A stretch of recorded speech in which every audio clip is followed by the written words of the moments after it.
Hi Titans, thank you for joining us today for our Managing Debt webinar. I'm your host and presenter for today, Lupe Tinoco Oliveros, and I am the Programming Graduate Assistant at Tuffy's Basic Needs. I will go through my presentation and then we will have some time at the end for questions. You can submit questions at any time to chat in the chat to Tuffy's Basic Needs, and I will answer them at the end.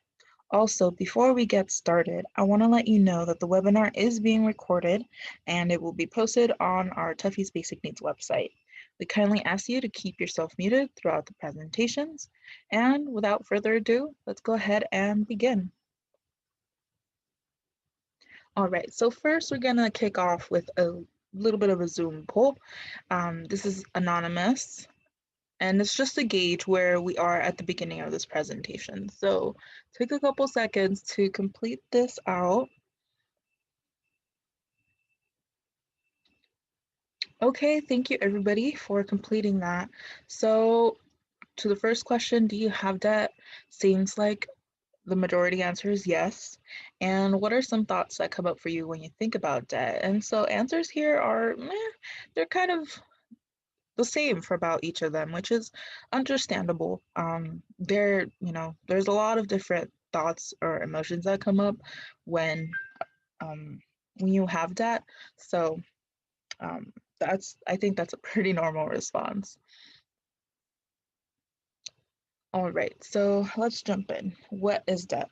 So these are definitions that we pulled from the internet. Debt is something owed, right? I think that's pretty obvious. There's also different types of debts in life, but in this case, we're talking about financial debt. So there's money being held, and it's due. And also, if you see in that last definition there, it's an obligation to pay or repay someone or something in return for something received. So you're in the state of owing um, for having received a financial lending.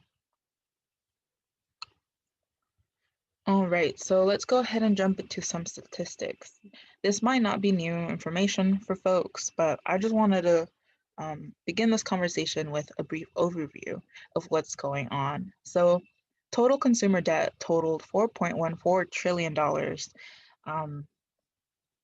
at the end of 2019.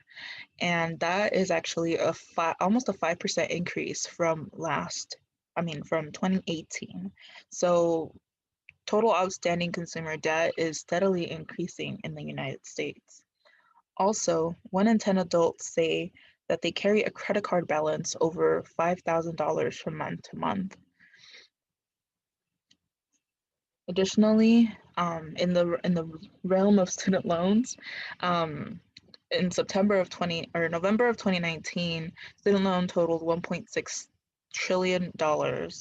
And if you calculate the average, that comes out to about $82,000 per student owing student loans. And so this is a considerate number. And I'm not showing this to scare you. Rather, I think this helps to point out that financial literacy and education and how to responsibly borrow and pay back debt is so important and so critical. So I'm really glad that you joined me here today.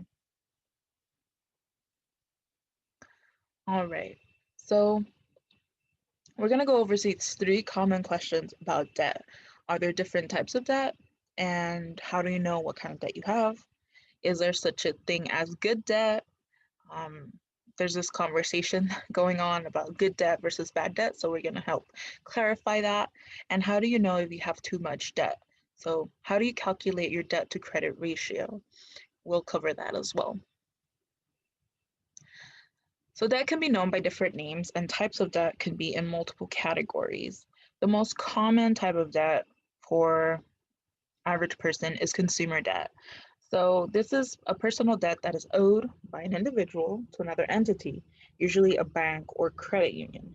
Personal debt can stem from purchasing goods that are used for individual or household consumption. This is contrast to other types of debt in that Other types of debt are mostly used for investment purposes, such as in a business or other avenue. Whereas consumer debt is more for personal consumption and use. Um, so consumer debt can include anything from household purchases to student loans to car loans. Um, Within consumer debt, there's two different types of debt. So there's revolving debt and non-revolving debt. Revolving debt is meant to be paid down on a monthly basis, and you can continue to add more to this debt and then you pay it down. The most common example of this is credit card debt. On the other hand, non-revolving debt is debt that is not on a particular payment schedule and are often seen as fixed. So with non-revolving debt, you have a lump sum that you owe, right? You have fixed payments and it extends over a certain period of time. For example, a car or a student loan. Um, so those are examples of non-revolving debt. And that is the difference between those two. So debt can also fall within one of these categories, secured debt versus unsecured debt. The primary difference between them is whether or not it has collateral.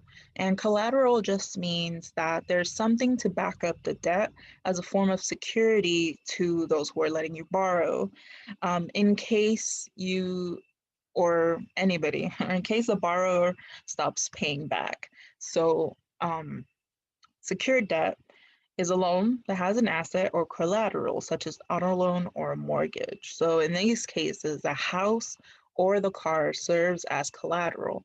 If the borrower stops making payments, the financial lender gets ownership of the home or the car. Also, with secured type of debt, interest is usually lower because you have that collateral as a form of there's that collateral as a form of added security for financial lenders. On the other hand, unsecured debt is a loan that is not backed by an asset. For example, credit cards and student loans. With these types of debt, lenders usually go based off of a person's credit worthiness or credit score. Um, and that with unsecured debt, it also includes higher interest rates because that form of collateral, it's kind of non-existent. They're kind of just relying on a person's credit score um, to know more or to deem that individual, um, I guess, or to assess the risk of lending to that person. Excuse me, got a little bit tongue-tied there. All right. So on to the next question. Is there such thing as good debt? So as we discussed, debt is when you take something now and then you promise to give back in the future.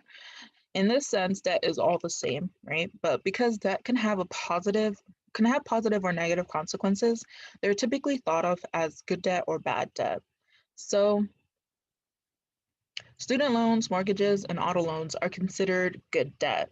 So why is that? Well, if it increases your net worth or has future value, it's considered good debt, right? Initially, it might not feel like good debt. All debt is debt, right? But in the long term, it's assumed or considered to have or increase in value.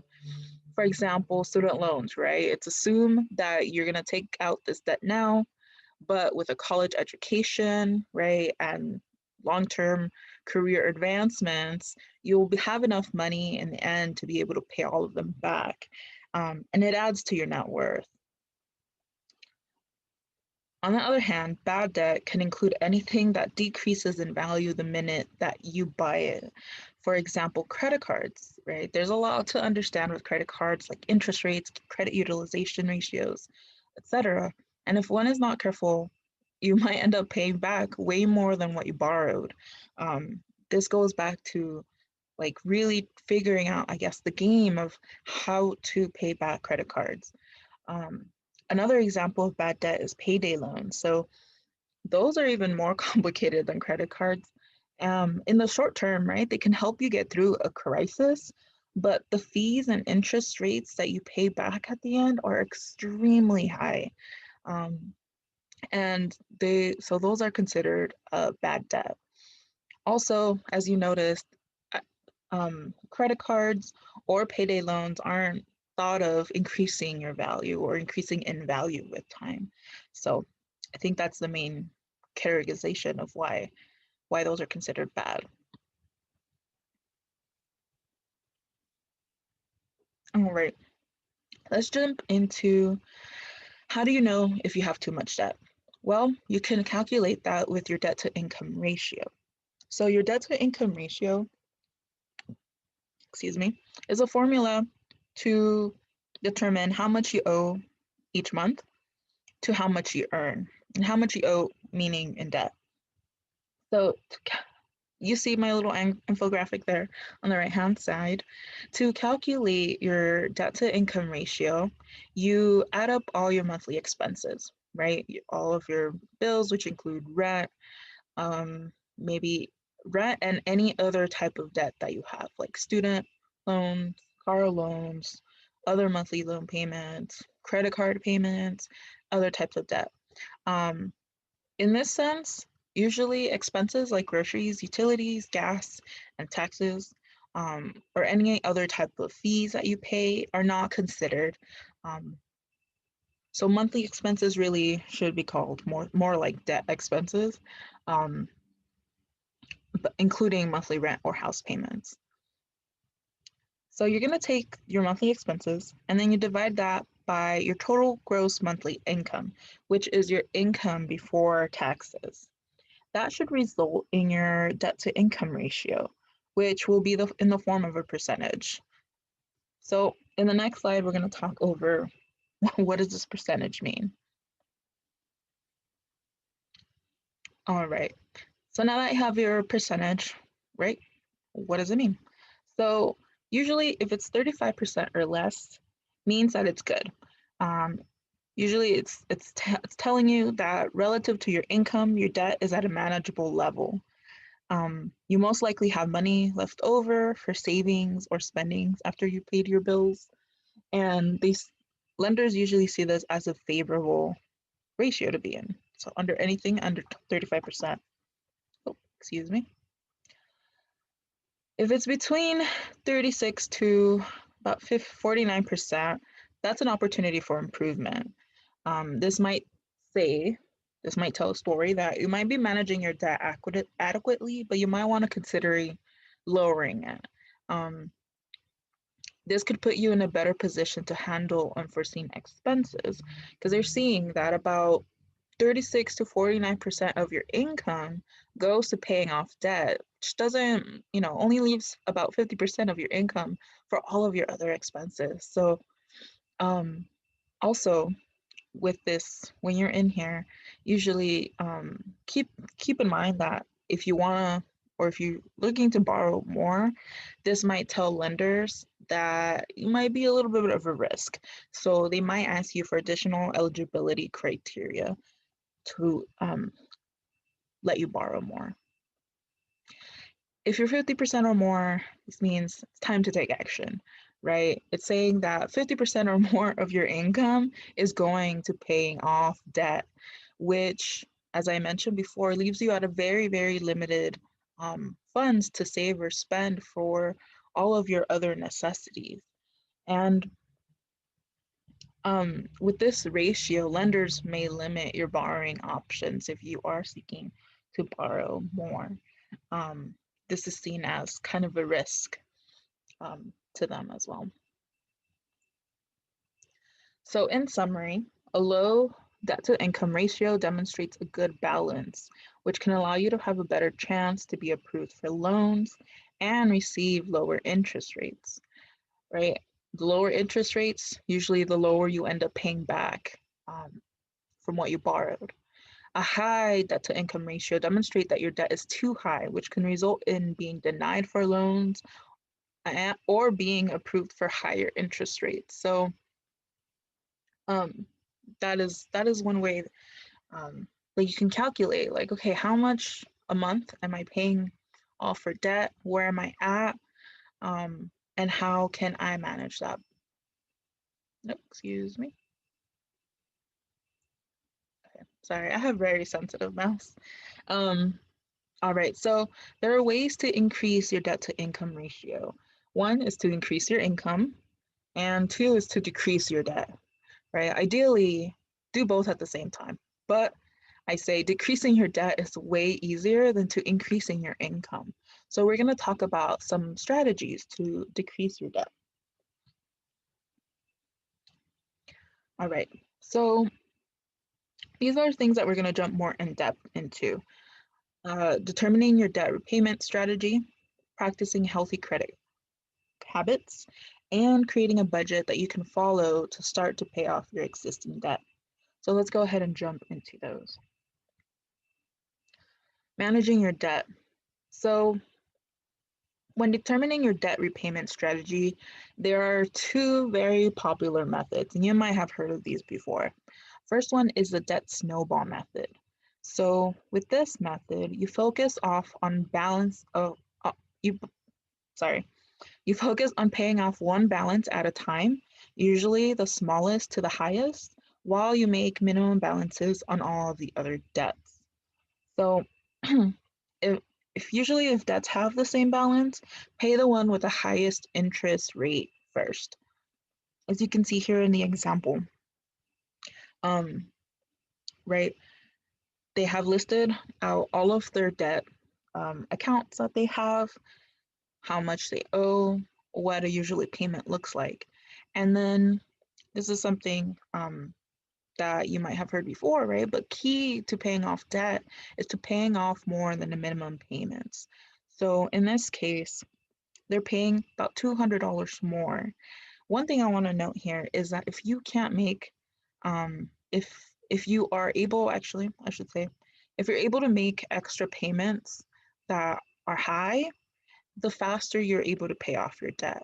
But if you don't have additional income or you feel like you don't have enough to pay as much as $200 a month, any extra added amount is gonna still help you pay off that debt. It might be a little bit slower, but it's still gonna help you pay it off more than just paying the minimum. So if you can only do $25, $45, $50, that is a-okay. It doesn't have to be at so high as this. All right, and so basically you tackle it one by one, and you go down the list until you're able to pay it all off. Once you pay it off, or once you pay one off, you take whatever you're paying and add it to the minimum of your next payment, as you see in the example here. The other type of debt repayment strategy is the debt avalanche. So the avalanche method pays debt in order of interest rate from highest to lowest. As I mentioned earlier, right, the more interest you have, the more you're paying off, the higher amount you're paying off at the end. So the higher repayment. So with this method, you focus on paying off the balance of the highest interest rate first, while still paying the minimum balances on all of the other debts. And similar to the snowball method, once you finish paying off one, you tackle on that payment to the next one, and so on and so forth. This one is a little bit more straightforward than the other one. So which method is most effective? Well, that really depends on you. With the debt snowball method, it keeps you motivated because as each small debt is paid off, right? After several bills, you begin to see the light at the end of the tunnel, and it really encourages to keep going. It might, however, stretch the debt elimination plan by years, so it might take longer to pay off your debt. But I think this method is really good for people who need immediate results to stay motivated. On the other hand, the debt avalanche, you will achieve debt-free status quicker and pay less interest, right? Because you're tackling the credits or the debt with the highest interest first. So in the end, actually, you pay less in interest, but you might lose motivation quicker because it might take longer. The first few wins may be slow to come and far apart. So this method is best for people who can stick with long-term goals without seeing immediate results.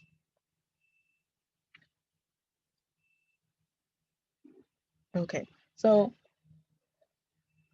what are other debt management strategies? So these strategies are general healthy credit habit strategies. And if you want to learn more about these strategies and more, check out our Understanding Credit webinar that's linked on Tuffy's Basic Needs website under programs and events. You'll find that we did a whole webinar based on understanding credit and how to practice healthy credit habits. All right, so after my plug in there, my shameless plug, let's jump back to debt management. So one option is to consolidate your debt. By consolidating your debt, it allows you to have one payment for your debt versus several individual payments. So that when you consolidate, the downturn is that, right? Like it's gonna be a big amount or a larger amount. But on the plus side, you only have to be making one payment versus several individual payments. And the reason why that's good is because missing a payment, as it kind of jumps me into my next bullet point, right?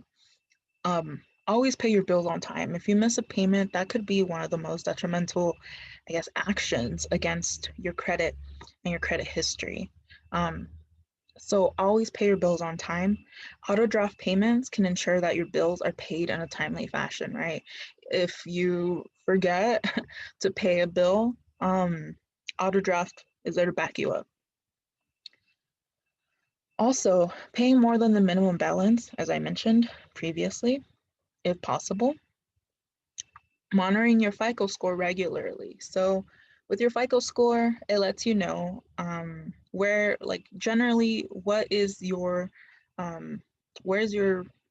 borrowing financial health at, and that can really help you kind of focus more on what areas you might want to improve on. And also know your limits. So staying under 30% of your borrowing limits, which this is one tip that I talk about in depth about in my Understanding Credit webinar. So for example, if you have a credit card, they give you a credit limit of $100. Ideally, you're gonna wanna spend only $30 to keep you under a healthy credit limit. This is basically just saying, don't max out your credit cards. Stay under 30%. So you don't have to worry about it. All right, my third tip here is to create a budget. So creating a budget that you can follow can really help you to start to pay off your existing debt. Shameless plug here again, we also have a budgeting 101 webinar from last month, so you can also check that out on our website. But here are some starting points to budgeting. I'm not going to go over all of the ones that I talk about in my presentation. These are just some of the key ones. Determine your fixed and variable expenses. So this is determining between your fixed expenses and your variable expenses. Your fixed expenses are constant, right? They occur every month or every year. I usually sometimes think of them as non-negotiables, such as your rent, your utilities, your bill, your phones, right? Not completely non-negotiable because there are times when you can lower the cost of those, but generally it's a fixed price, and it comes about every so often, right? Every month or every year. On the other hand, variable expenses are a bit more flexible and they vary month by month. So some examples of these are clothes or entertainment, right? Those flex usually. They're flexible. Also tracking your monthly expenses. This is really looking back at your bank statements. What have you purchased? And when you practice this, you want to ask yourself what expenses can and cannot be changed, right? Usually, variable expenses are the easiest to adjust because, as I mentioned, they're more flexible. You can identify those a little bit faster, right? Maybe you see that you've been buying us coffee 14 times a month, right? You can reduce that expense. Um, and just with tracking your expenses, the key is to analyze where you can make adjustments in your spending so that you're not overspending and you're staying within your budget. Another one is to determine financial goals. So paying off debt, putting money towards savings, etc. In this case, a financial goal you can have is to pay off debts, right? Um, Financial goals, as I mentioned in my budgeting 101 webinar, are an element that you add on to your budget. Um, and this can really help you uh, reach your goals. So these are just some things that I mentioned before, right? Budgeting can really help you to cut unnecessary expenditures. Cut unnecessary expenditures. Okay, you get what I'm saying. Also, it helps to set obtainable goals based on your monthly expenses. Once you add it to your budget, it really becomes part of your financial plans. It also helps with making adjustments to expenses as available, right? If you have, if you're able to adjust some of your fixed expenses, you might be able to find some uh, cash or income to pay off a little bit more on your debts. And it can be reviewed and changed to meet your different needs. One thing that I talk about heavily in my budgeting workshop is that with budgets, flexibility and balance is key, right? You want to make sure that your budget really meets your needs and wants. It's not just about meeting your needs. Um, and adding debt management in the form of a financial goal can really help you balance all of your financial needs. Um, so, budgeting, check out my webinar if you want to learn more. Some other helpful budgeting tools is speaking with a financial counselor. For example, Schools First Credit Union offers the service called Green Path Financial Services, who are partners that can assist with debt, with increasing savings, build your credit, etc. This is a great feature that Schools First Credit Union offers to their customers. So check out your bank, do a little bit of research.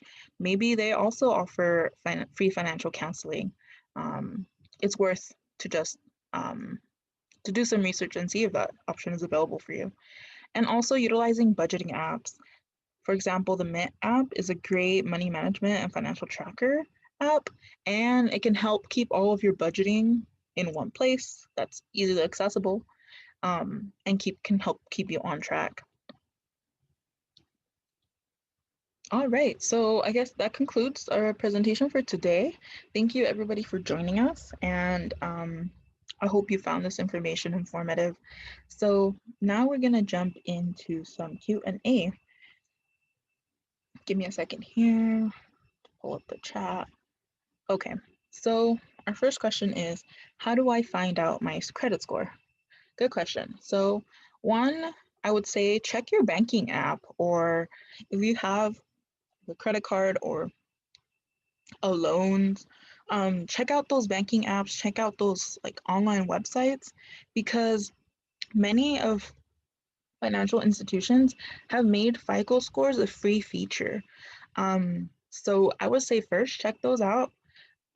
Sometimes they're a little bit hidden, so it might take some digging, but a lot of the most, I guess, mainstream banks and lenders have made this a free feature for their customers. So if you look and you can't find it, I would say check out Experian.com. That's a great way, that's a great website to find your credit score for free.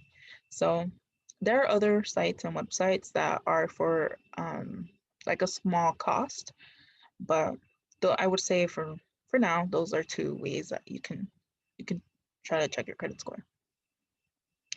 Okay, the next question, can good debt turn into bad debt? So yeah, it can. For example, let's say student loans, right? They're considered good debt initially, but let's say that you don't finish your degree, right? There's not, with that, there's that kind of long-term added value is lost to those student loans. You still have to pay them back, but at this point, it's another bill, right? That's kind of tacked on to your expenses, and that can be considered bad debt. Okay. So the third question is, should I prioritize saving or pay down my debt first? So great question. Um, First, I would encourage you to budget, right? Budget your fixed expenses and your emergency savings. In my budgeting webinar, I say emergency savings should be part of your fixed expenses. Um, that's something that you should, like, I really encourage you to do month to month. Because if something were to come up, let's say you have an unexpected circumstance and you don't have emergency savings, right? Usually what ends up happening is that you end up going into more debt because you don't have that emergency savings. So I would say after you have a rainy day fund that you're comfortable with, then you can start tackling your debt a little bit more aggressively. Um, but yeah, in the meantime, continue to pay your minimum payments, or pay a little bit more if you're able to, if you have that flexibility. But I guess long answer short, I would prioritize building a emergency fund or building a savings that is comfortable enough, and then paying off the debt. Okay, so it looks like those are all the questions for today. Thank you everybody for joining us. Feel free to email me or Tuffy's Basic Needs if you have additional questions. Also, I want to remind everyone that this was recorded and it will be up on our website and our YouTube channel later this week. And don't forget to join us for our last webinar of this semester, Healthy Eating During Finals, which will be on Friday, December 4th at noon. You can find the Zoom link on our Instagram. So thanks everybody for joining, and I hope you have a wonderful rest of your day.